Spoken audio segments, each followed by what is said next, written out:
We will often use Dirac notation in writing equations associated with angular momentum.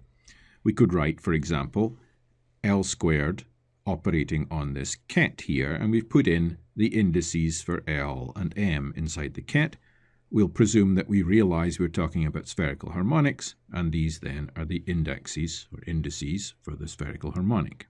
And similarly, we have it on the right-hand side as usual for our eigenequation. And we write that instead of writing everything out with the spherical harmonic function. There's no difference between these two equations, but this one gives us a shorthand form.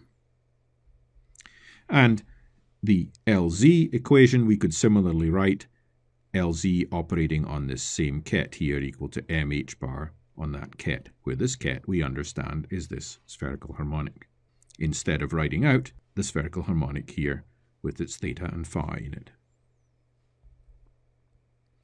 A common notation in atomic physics is the SPDF notation, and the spherical harmonics, of course, come up in the solution of the hydrogen atom problem, and different values of L were observed by spectroscopists in the 19th century to give rise to different sets of spectral lines from hydrogen. Now, at that time, they did not know that these were parameterized by this number L, but nonetheless, they could see these groups of spectral lines, and they called them the sharp set, the principal set, the diffuse set, and the fundamental set.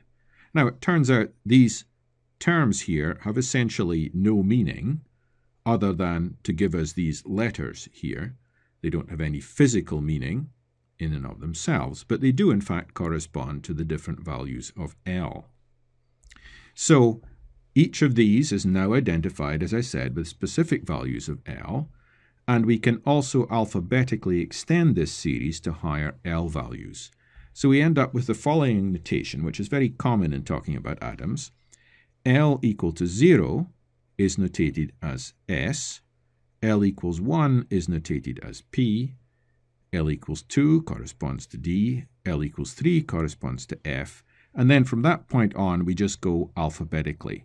So L equals 4 would correspond to G, L equals 5 would correspond to H. It's rather convenient that the S wave functions are actually all spherically symmetric, but the S of the original notation had nothing to do with that. Now then, we've understood the solutions of a somewhat abstract problem, the eigenfunctions of angular momentum operators in quantum mechanics.